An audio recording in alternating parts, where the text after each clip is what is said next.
resting deeply as awareness.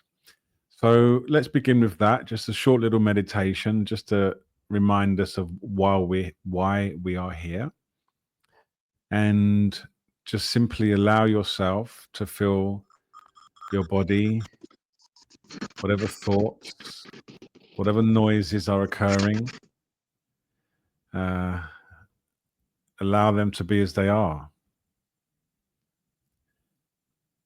This vast consciousness, awareness, the absolute that we are, is so effortlessly here. It's utterly effortless. And by simply allowing whatever there is to be as it is, we aren't actually giving anything permission, because it already is. All we are doing is we're reminding ourselves that allowing is the primary activity of consciousness.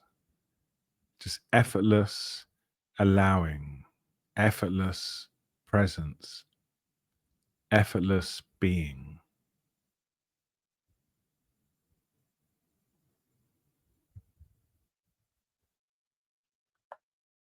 And this allowing, this effortless presence is so rich, so unstoppable in its eternal way.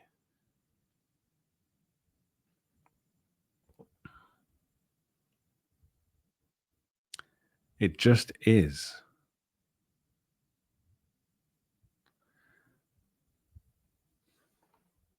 And we can just allow ourselves to be that.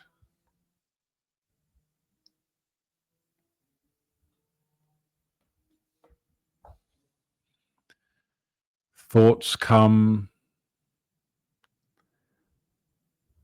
emotions come, sounds come.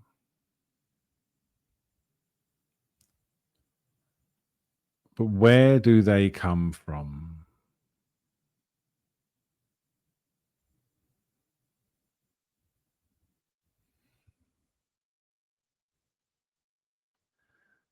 And where do they go?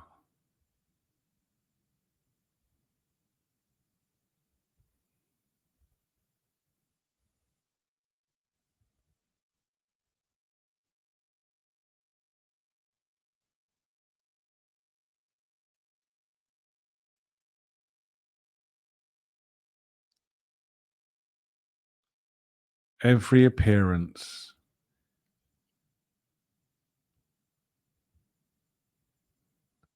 says, in however it appears, you are awake.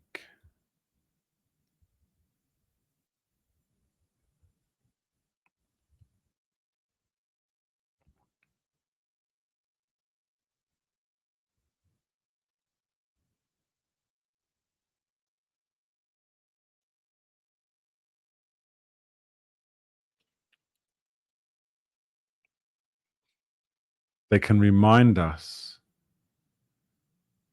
to just rest in the simplicity of being.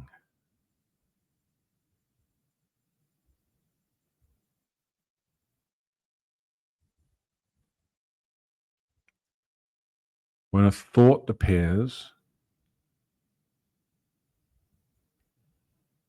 with this invitation to grab onto it, what would happen if instead you used that appearance as a reminder of your innate freedom, this capacity to perceive?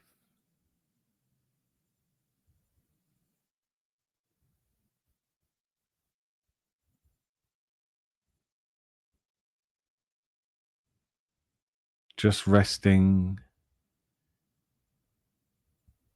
effortlessly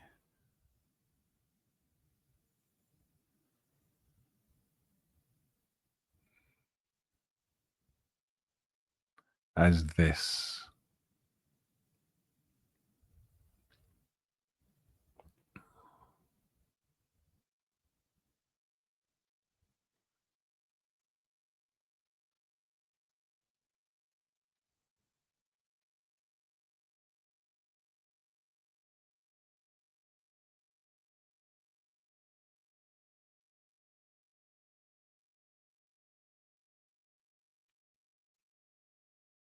When you are enjoying this sense of presence or exploring this sense of presence,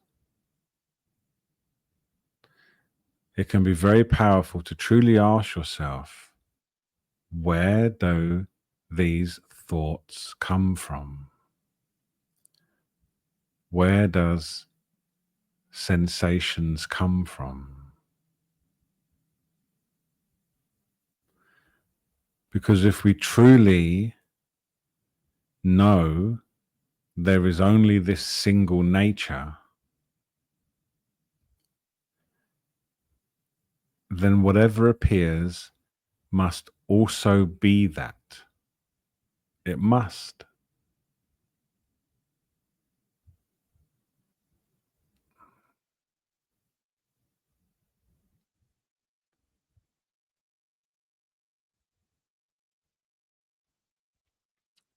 If there is only one thing here, then everything is it.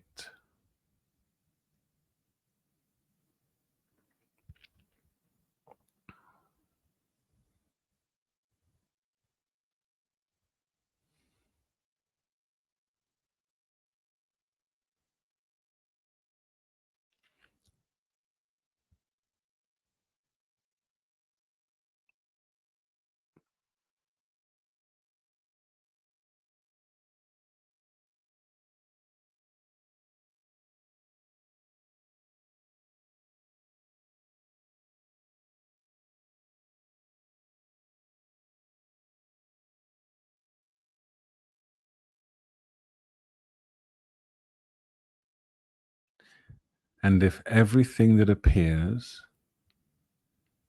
is born of this true nature,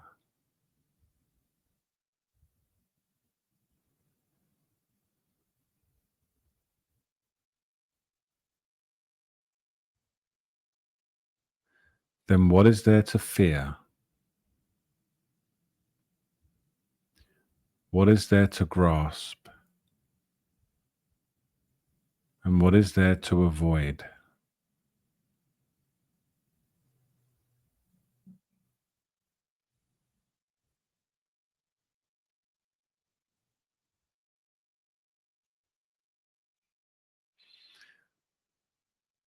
Instead, we can open perceptually.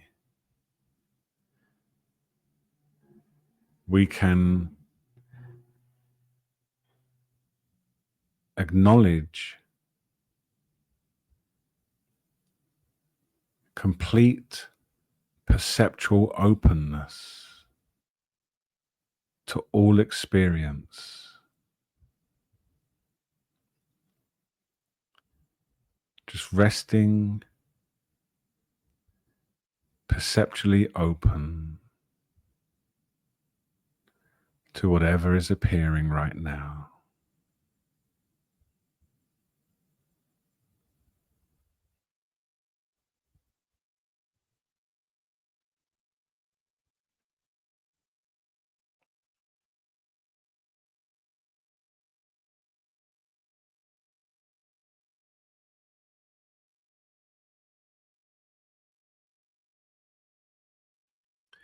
And when you're ready, you can open your eyes.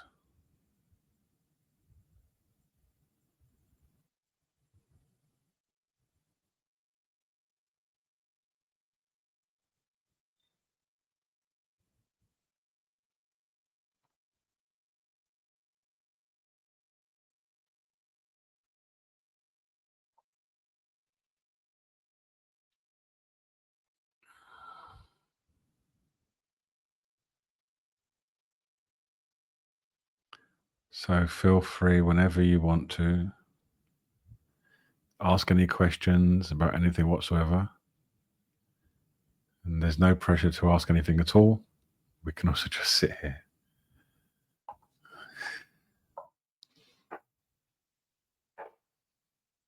Hey Joe, yeah, happy to sit here with you.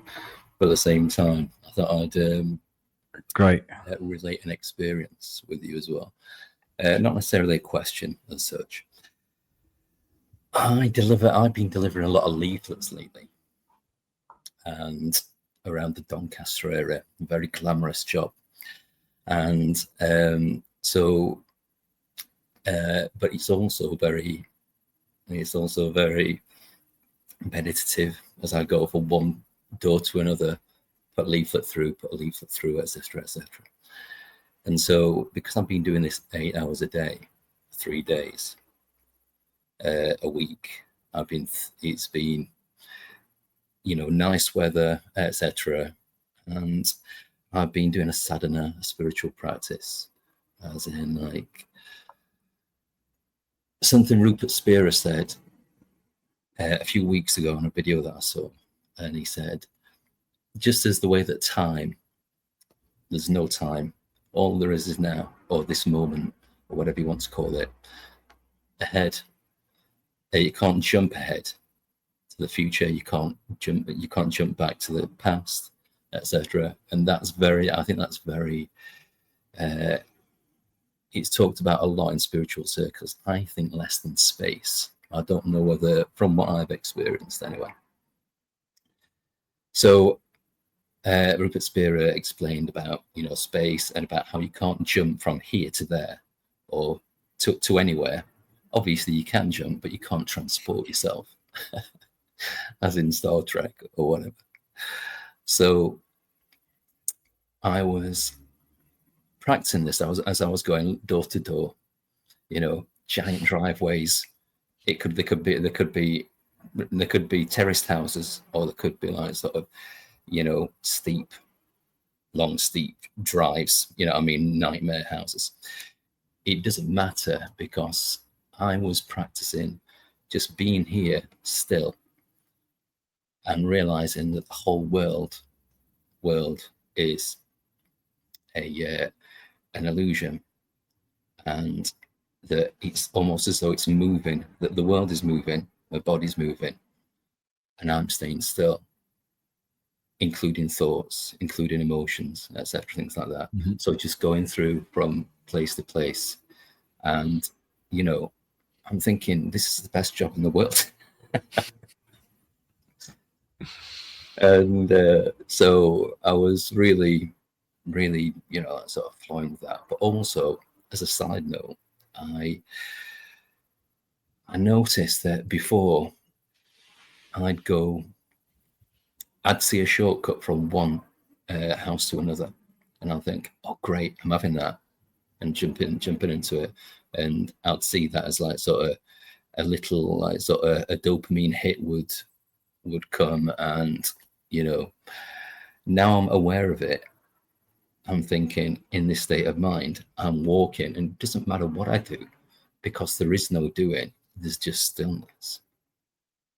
So even if I need to go right to the other right back over the driveway, through a gate, and down steps, and up steps, whatever, to this thing, and then come back without having a shortcut, then it doesn't matter. It only matters to the mind, or it only matters to the identification with the mind. So in a like type of egoic sense. So they were just like sort of a couple of a couple of epiphanies, if you like, small epiphanies that throughout the day. Yeah, I mean, this is it's a very beautiful observation. I had a similar one many years ago in Rishikesh, where I was walking, and I realized that I'm not moving. Everything else Great. is apparently flowing, and consciousness is not actually moving. And you could not prove either way because it's relative. It's like when you're sometimes sitting on a train at a station and the other train moves and you think you're moving, and without the reference points you could not know. So in some ways it's more like a confirmation of your understanding that the mind's illusion is feeble, but it's not something special, because it doesn't matter whether I'm moving or whether everything else is moving. It's irrelevant. But these realizations are to be enjoyed and then discarded, because they're not really, it doesn't really matter who's moving what, but they're very profound. It's sometimes people, I never do this, but some people promote certain substances to try and aid spiritual progress, to show that the mind, whatever, but they end up doing it on a weekly basis. Right. So But once you yeah. understand that your mind is creating everything, and you start to see behind the curtain like the Wizard of Oz, you don't have to keep looking behind the curtain. You just inherently know it's feeble, and then you start to apply it to other areas of your life.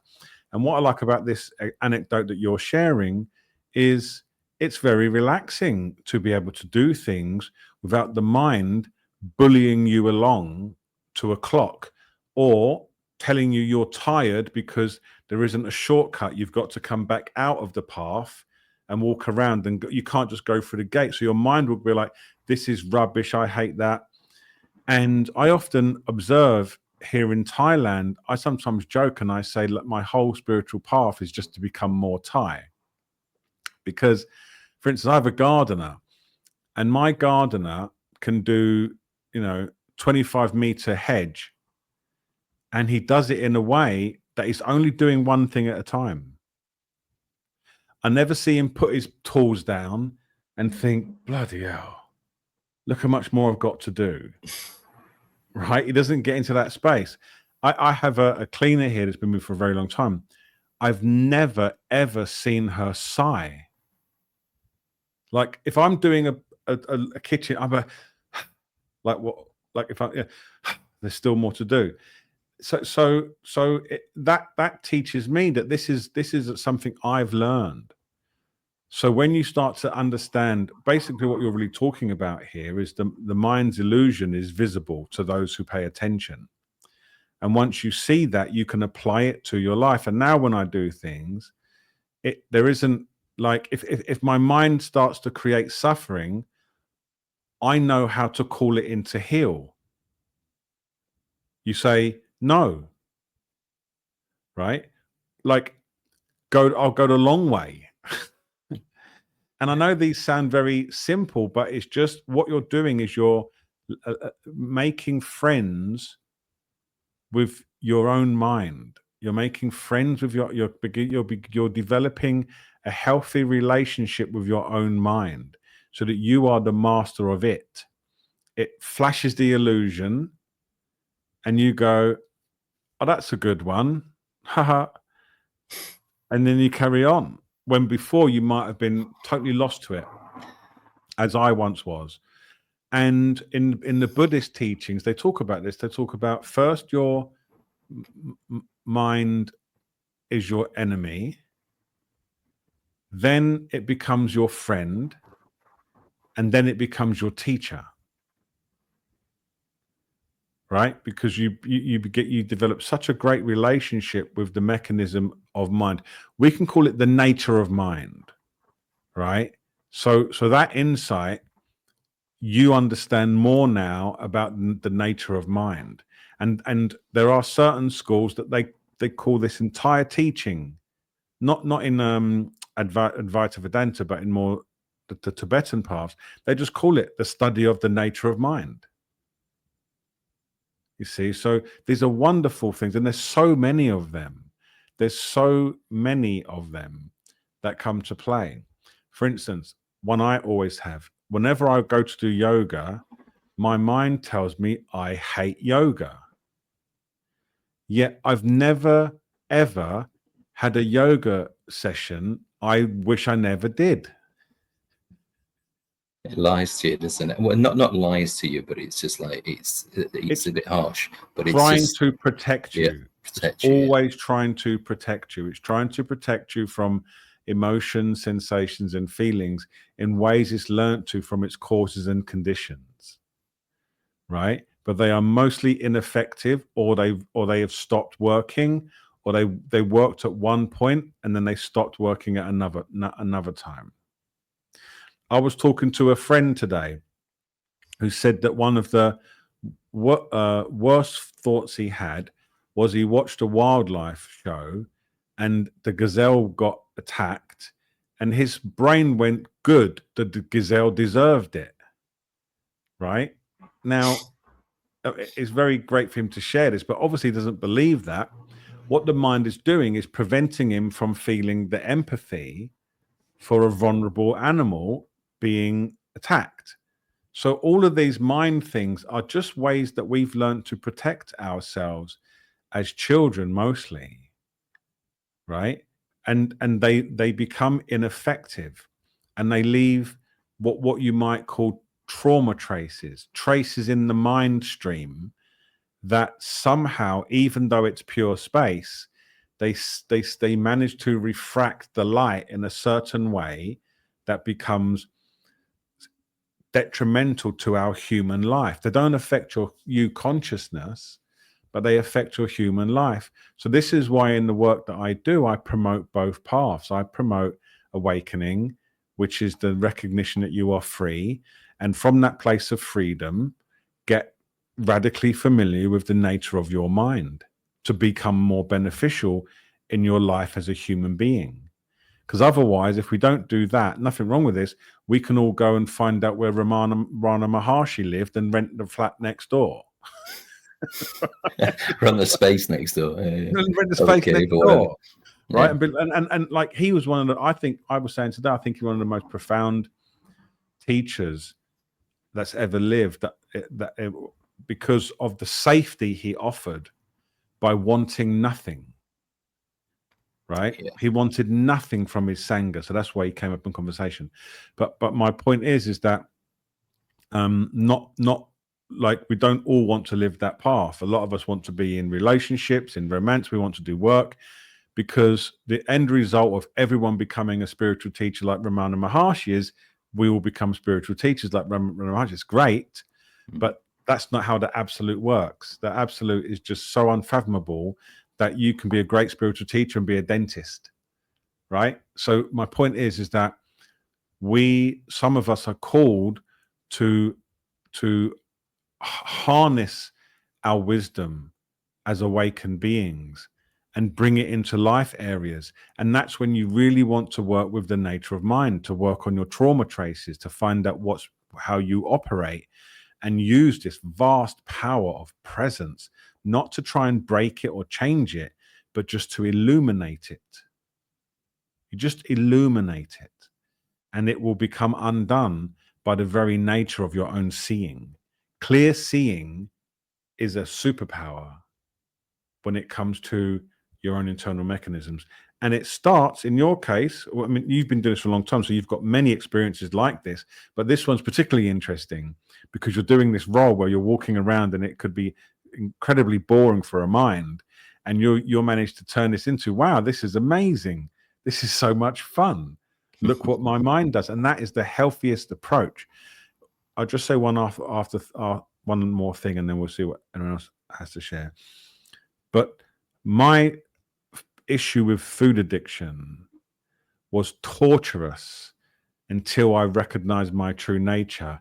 And then it just became a fabulous opportunity to get to know myself that never tires, never gives up, and is always there.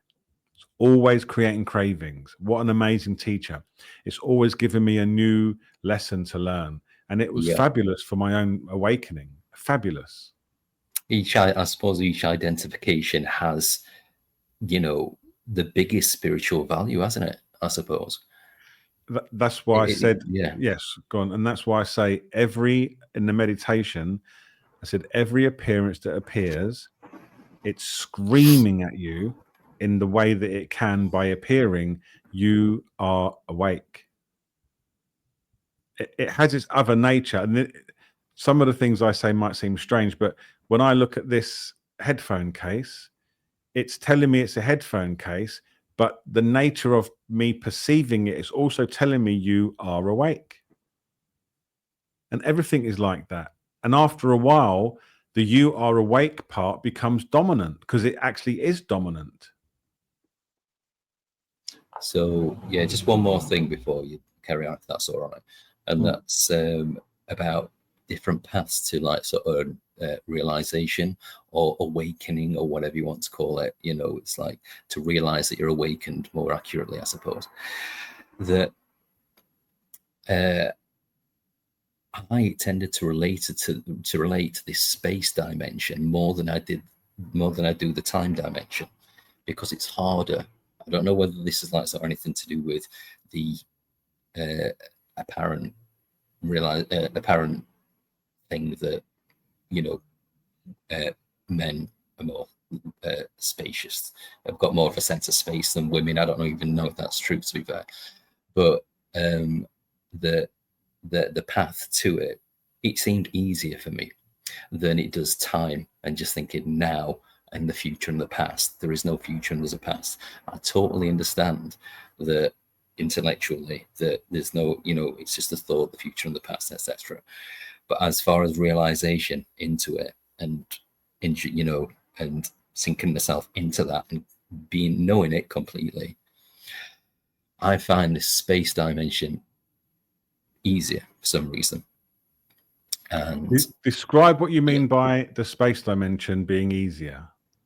Just as in, I just seem to, I don't know, it might possibly be because I was leafleting, obviously, delivering leaflets is no. What can I just interrupt you? What I mean by is that if someone says to you there's no future or past, that's a time dimension.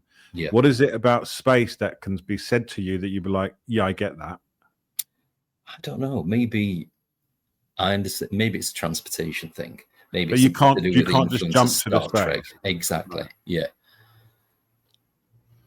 Okay. So that might seem more real to me as a person, as a preference. I don't know. You know. Okay.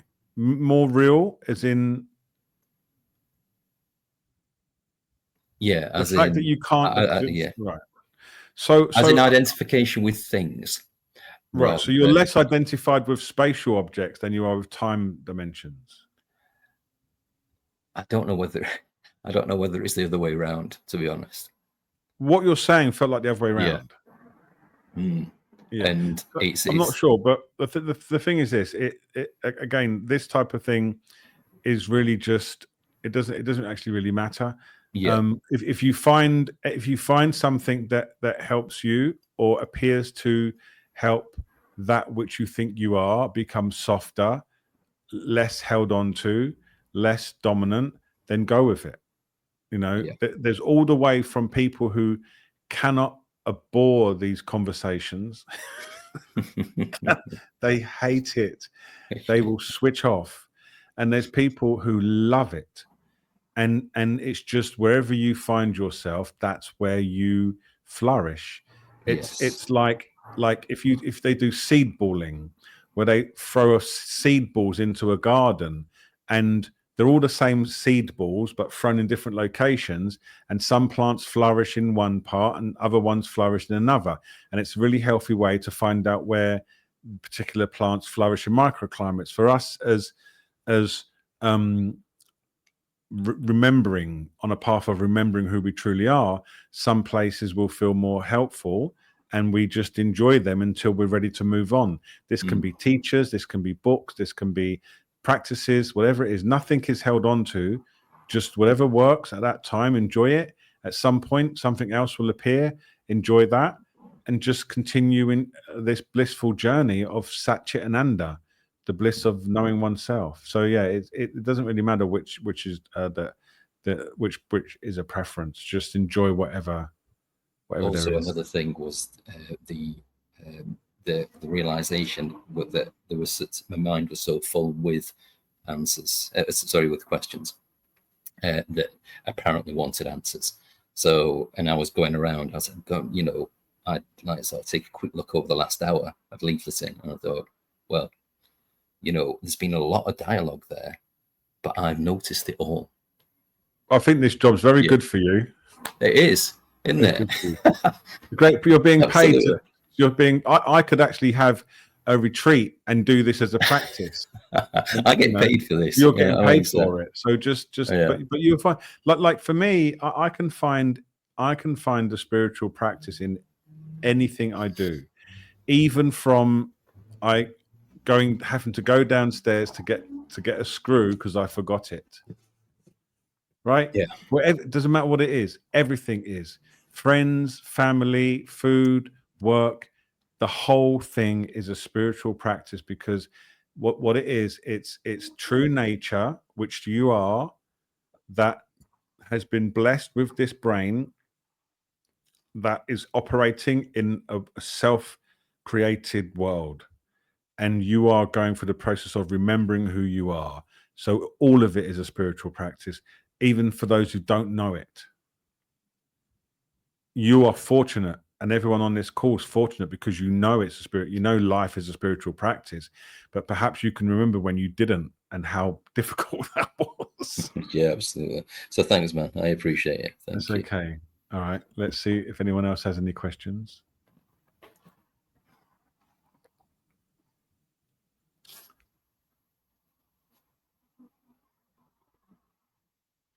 Okay, we've got one from 18. Feel free to. I've unmuted you. Hi, can you hear me, Joe? Yes, I can. Okay, perfect. This is my first time on here, so welcome. Yes, glad to be here. As I'm listening to you, Joe, for some reason, it doesn't seem like I need to practice, or I don't know if it's just a word, because there has been like a constant erasure that is happening in my life, to where it's more so just a witnessing all the time, every day. And it just doesn't seem like there's any map or any instructions on what I'm supposed to do. It's more so just with what's here. I talk about, or when I do talk about this, it's more so just a presence that never leaves, that's constantly here, that's still, that's calm, that's gentle, and yet is guiding and moving all the time. So there's just no instruction. So when I hear like, okay, you know, we can practice, or even like just the ego, that doesn't trigger or bother me in any sense. It's just with what's here. Yet there's a constant erasure, to where even when I look at like myself or a video maybe 30 days ago, I don't know who that woman is. It's just gone. So life is just simple. It's very ordinary. I don't have any more aspirations. I don't look to be anyone anymore. It's more so just like resting in invisibility lately, and not touching anything. I don't touch relationships. I don't control anything. I don't try to touch anything. I'm just here.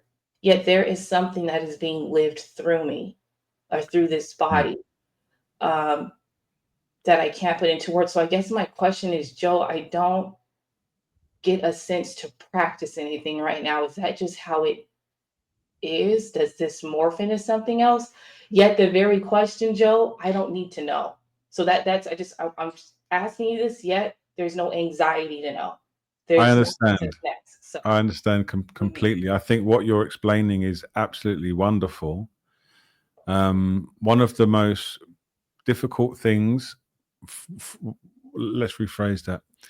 One of the most misunderstood aspects of spiritual teaching, let's call it, is every answer is specific to the questioner, and then they become quotes, and then they don't make any sense anymore. So no statement that's said during satsang can absolutely be applied like verbatim to anybody else. It's just very specific to the person.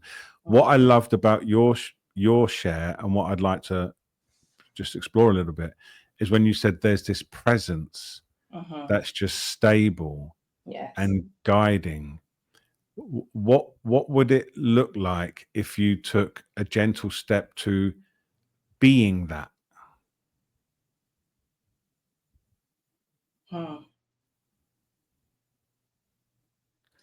Like, there's still some gap there of this guide. From what you've said, it may not be your practice, it may not be what you're experiencing, but just what if that is you? That's all you've ever been. Yeah.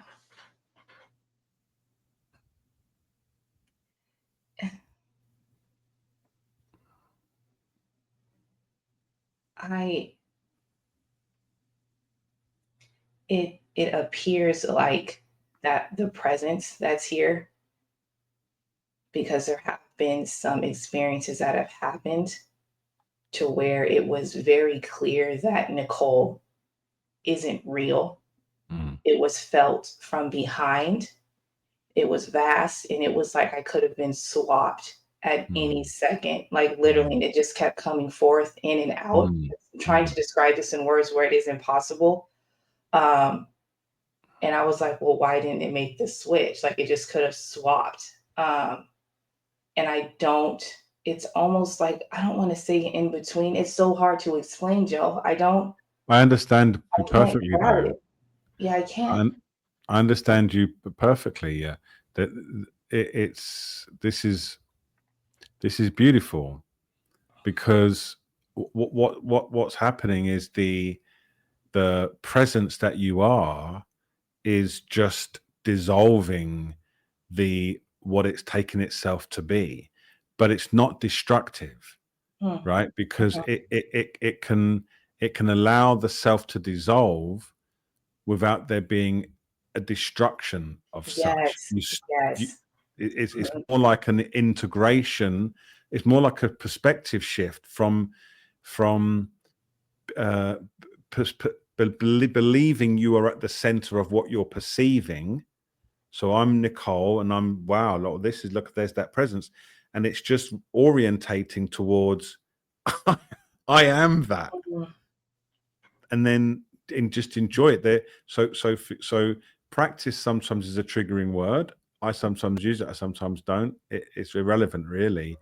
This is who you are, and this is a beautiful, incredible process of remembering.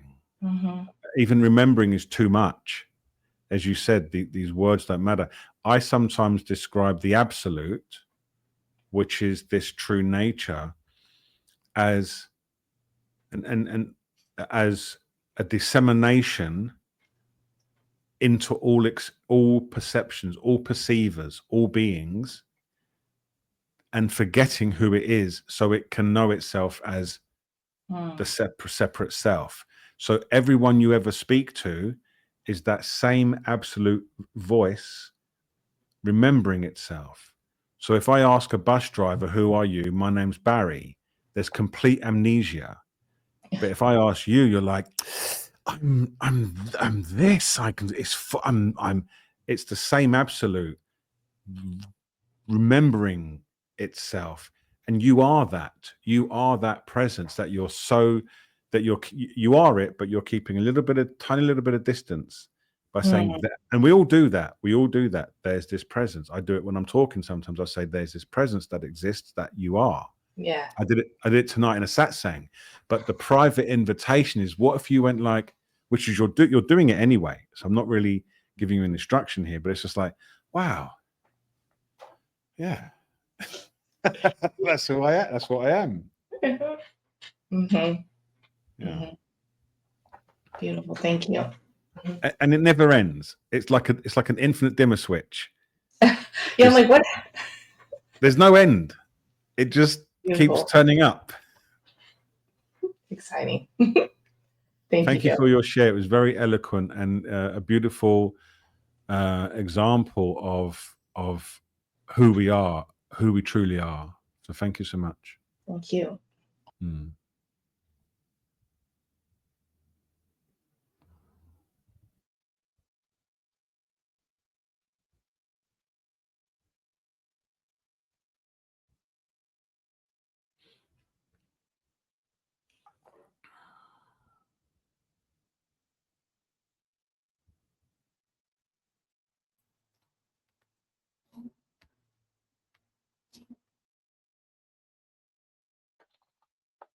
Sai. I just unmute. Siddhartha. Sorry. Yeah, that's Sorry. me. That's me, Yeah, Joe. Hi, good to see you again. good to see you back. Thank you. I can't switch on my video. I don't know how to do it. It's fine with audio if you prefer, Okay. but Yeah. This is fine. Yeah. So, yeah, I'll just share because most often uh, the questions, if asked well, often answer themselves. But it's been a while since I spoke to you or anybody about this, so I'll just share a little bit. So I've had, and I've mentioned this before, I've had these moments of extreme clarity since childhood, and they'll come and they'll go. Insights would come and they would go. Complete void, absolute absence of anything relative, not even the separate sense of self existing. It'll come and it'll go. And sometimes a practice would try to kind of assemble around that insight. But as the flavor of the insight goes away over a period of a couple of days or at most a week, the practice that would emerge from that insight would also fade away. I wouldn't be able to drive it. And so what has happened is everything that has happened over the last few decades is essentially driven by just extreme suffering. So whatever tapas, as we say in India, whatever practice I've done is through suffering, through just burning, through suffering. And over the last year or two, I have just started staying in it instead of running from it. And that has led to, and I've mentioned this before as well, that has led to the most amount of transformation in the sense easing of that suffering. And what has happened just very recently is what I realized that there was what I used to think was a single phenomena. I saw there were two things that were happening. That something is constantly appearing in my consciousness or in the field of perception, and immediately something comes and opposes it. It comes in a relationship with it. Either it tries to modify it, either it's trying to imagine a better future, or it's trying to push it away. Just a push-pull immediately goes into play as soon as something is perceived. And I think this has been at the heart of all the suffering and all the burning I've had, because I've had moments where this was completely gone. I've tasted it, and to carry this, I've had to carry this for years now. And once things slowed down, I could see this entire phenomena occurring very slowly, but very painfully, because I can see it's at the heart of the delusion that I live in every day. Even while walking on the street, if I'm not paying close attention, if things are not slow enough, I'm constantly engaging in this, this identifying with everything, trying to perfect everything, trying to control a moment, even if it is trying to get to the bus stop quickly enough so that I don't miss that bus. This constant struggle and constant striving going on, whether it's work, relationships. And now that I see it, first of all, I was stunned by how pervasive that was. I was absolutely stunned by it. And what the task is at hand. It is not just simply meditating away for a few hours and things will settle. It was just very stunning and breathtaking to me. And so at that point, I thought, well, what do I do with this? And what I've been doing was just carrying on with the same method, staying with it and looking at everything very closely so that things can slow down. Because when I wasn't looking at things very closely, everything would just happen and I'll be at the end of it just kind of helpless. And once I let things slow down a little bit, watch them very closely, something gets released, whether it's the reaction to what is happening. And my problem essentially is reactivity. I'm just constantly reacting to it. Yeah. So what I'm now like, this is what I'm doing now, and maybe you can suggest if this is the best way to go about it. Is I'm just sitting in it as I was. It just looks a mammoth task to me, though. It just, now I've seen the scope of it. It just looks, it's enormous. What is being asked of me. So it's a little bit scary, overwhelming, but there's nothing else I can do now. I mean, I know this is the only thing I can do. Thank you for sharing. It's very clear. And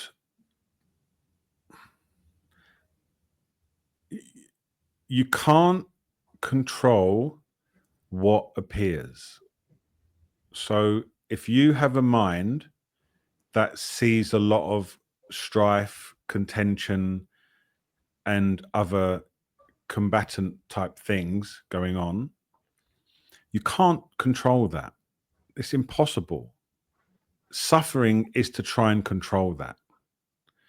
The only thing you can change, and I've had a very destructive mind flow, very, very destructive throughout my life. The only thing you can change is your relationship to it. You cannot control what's appearing. You can only explore your relationship to what is appearing. And with you, what I sense could be happening is you say, okay, I'll allow that, like X.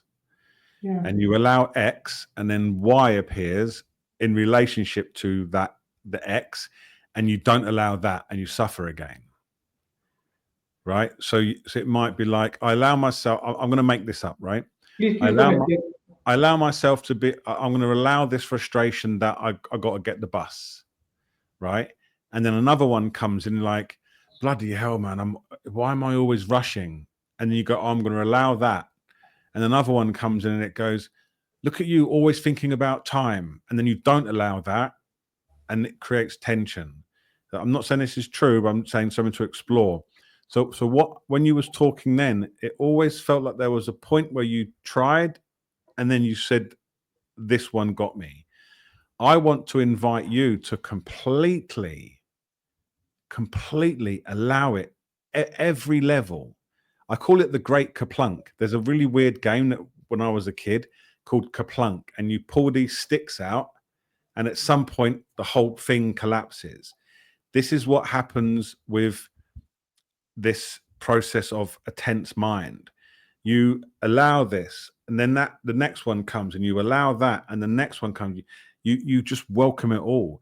You want to be able to live in a place where you say to yourself, I do not no longer care what my mind does, says, ask, or instruct. It's all welcome, and I'm not doing any of it. I'm not getting involved. I'm just going to watch it, because you are able to live a life where your mind is at odds with what you're doing. But we've been trained to not be able to do that.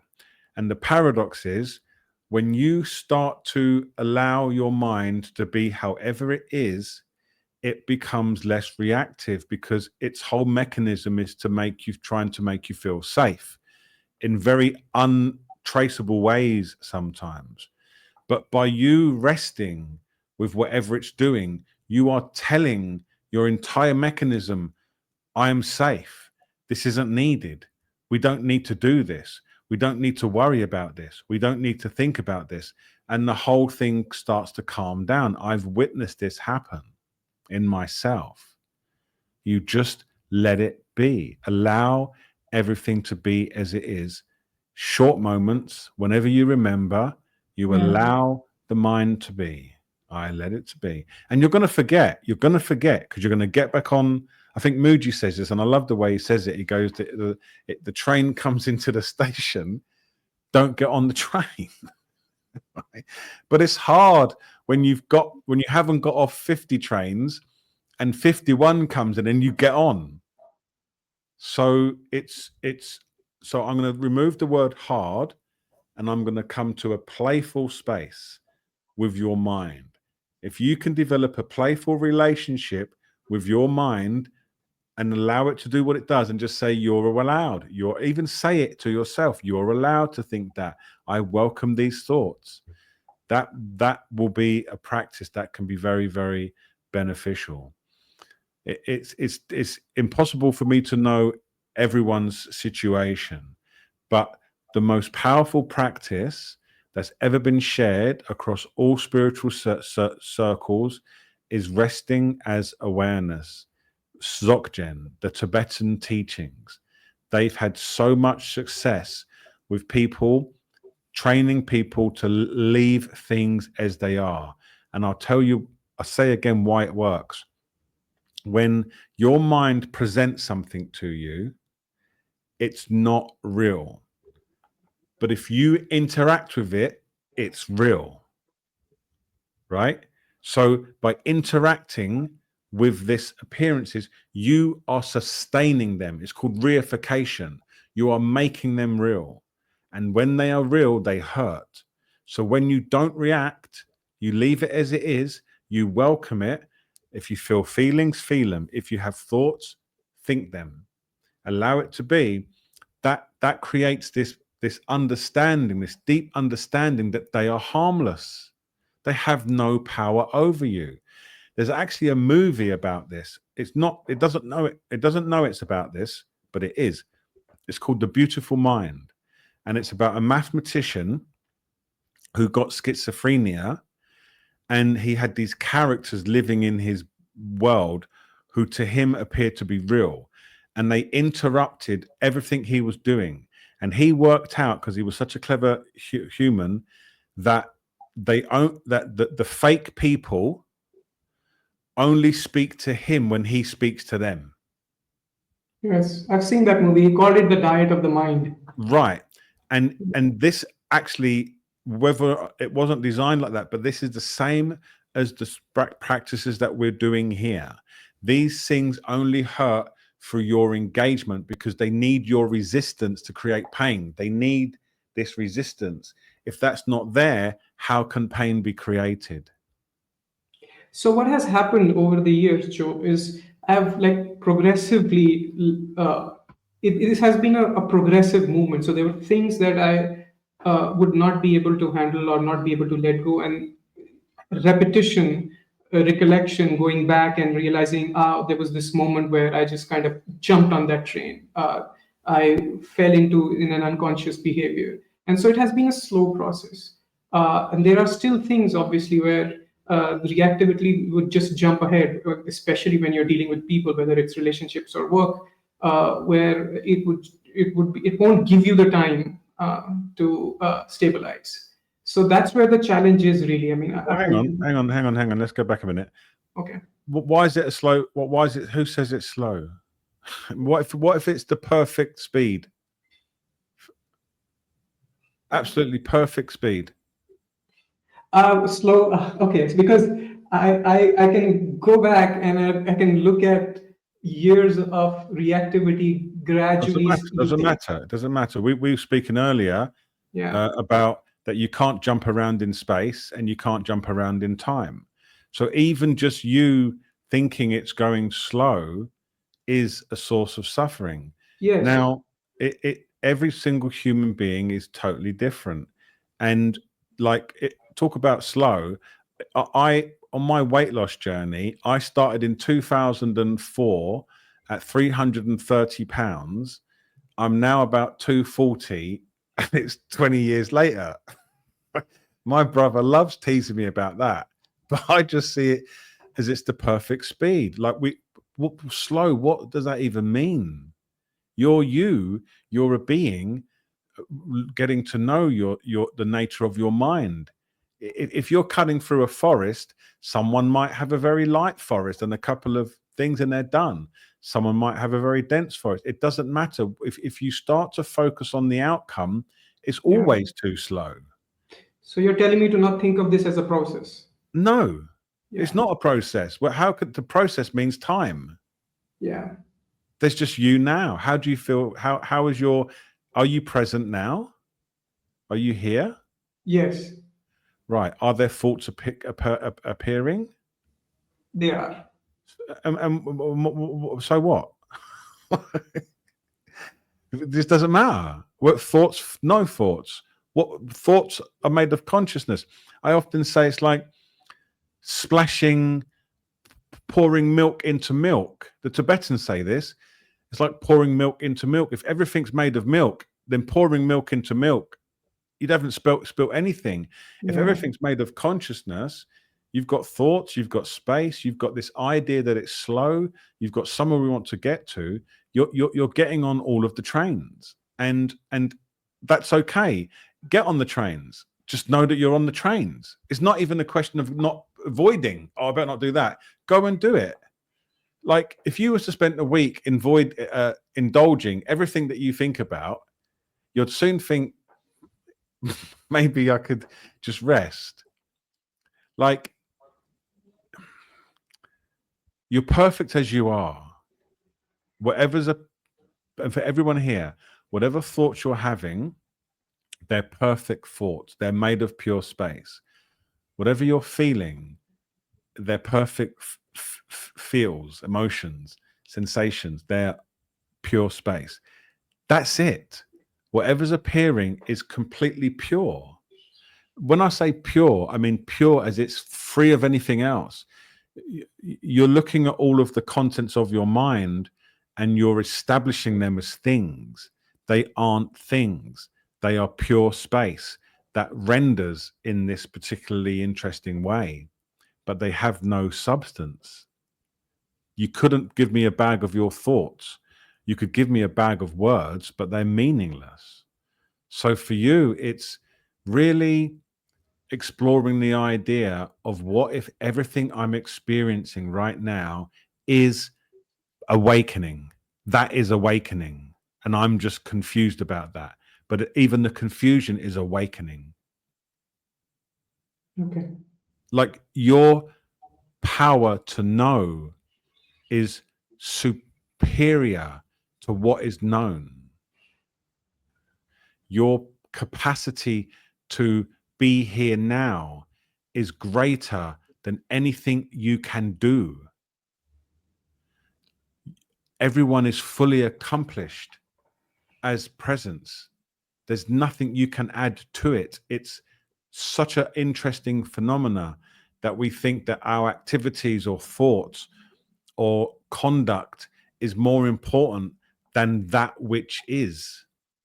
It's which we're trained to be so small, right?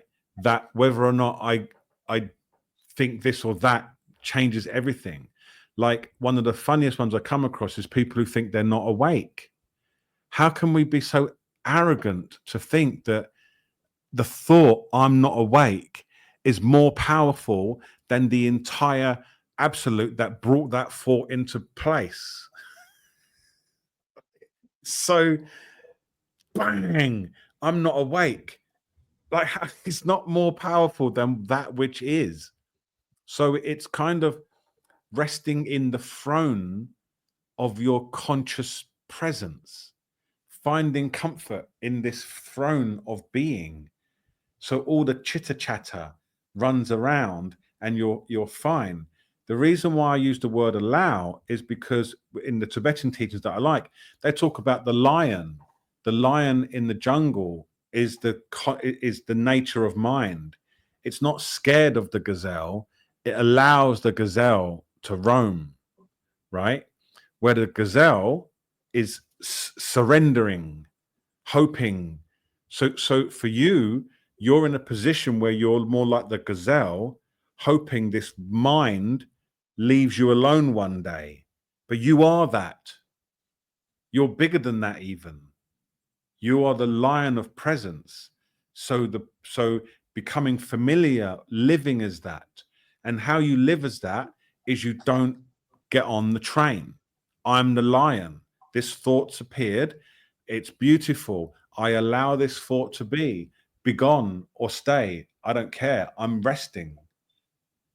You see, you reclaim your power as pure consciousness through this practice of not engaging in the nature of mind as a subject to it, but engage in it as the author of it, the benevolent author, the absolute, because it's all benevolent. It's all benevolent appearances, and you rest as that, and you start to feel free.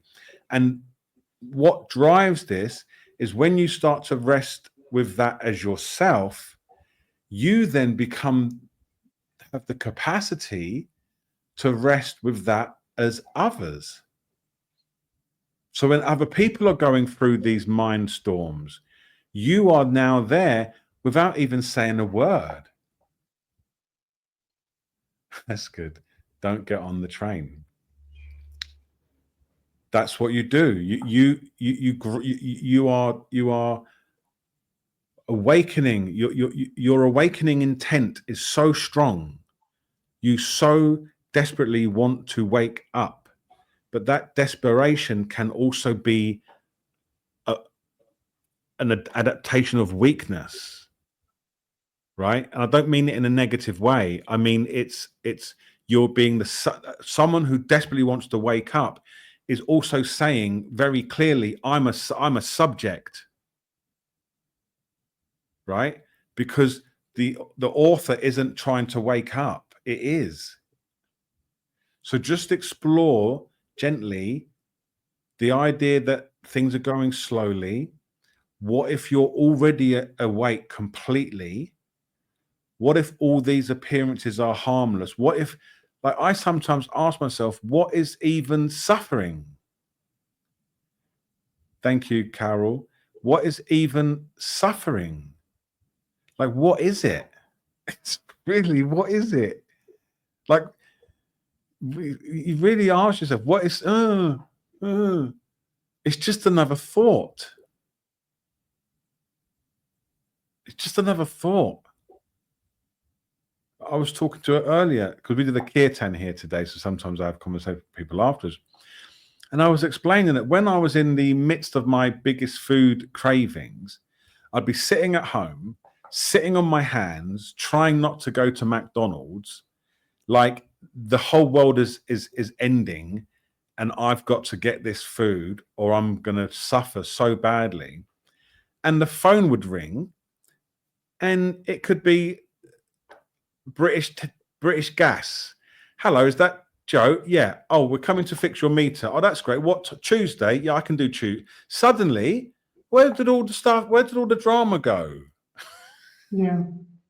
When I'm on my hands sitting in there going, I can't go and get another one. My diabetes will go really bad. Phone rings. I'm booking an appointment for the gas man. Like, it must be fake. And I bet this happens with you. You're sitting there and all of us, right? In this storm of suffering and ding dong, you go and answer the door and it's a package.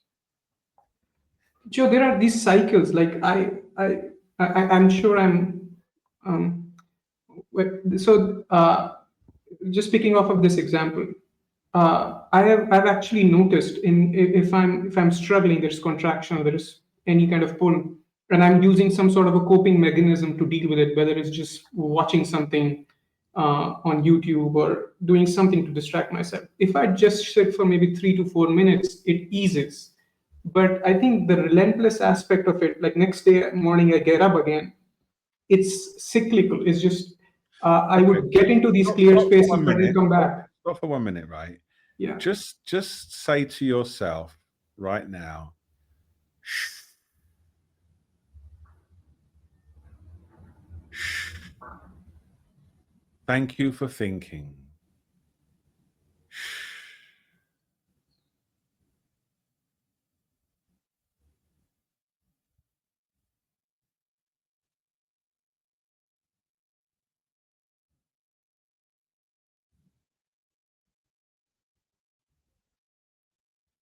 Thank you for thinking.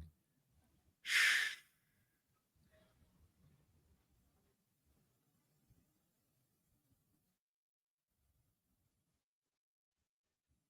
Just allow yourself to be.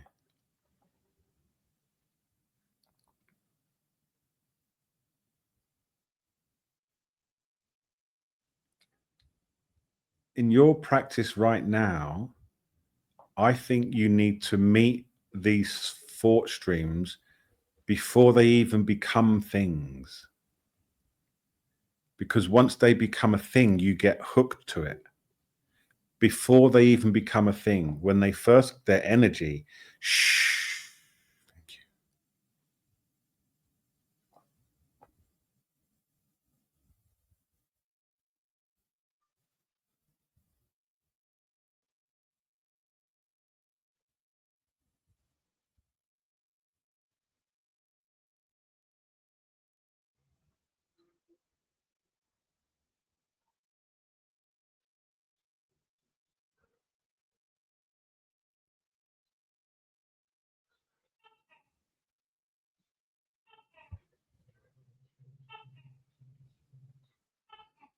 Thank you. This is it.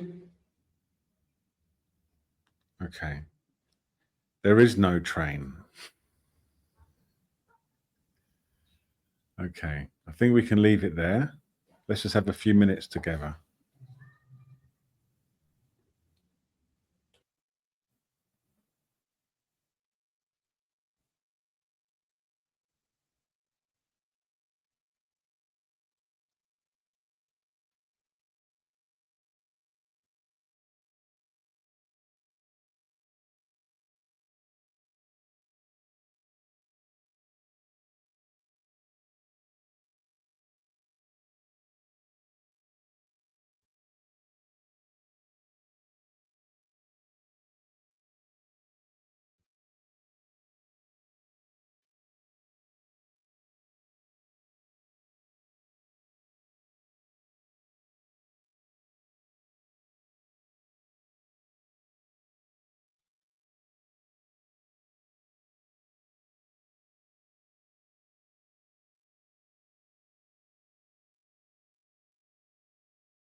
Okay. Thank you, everyone.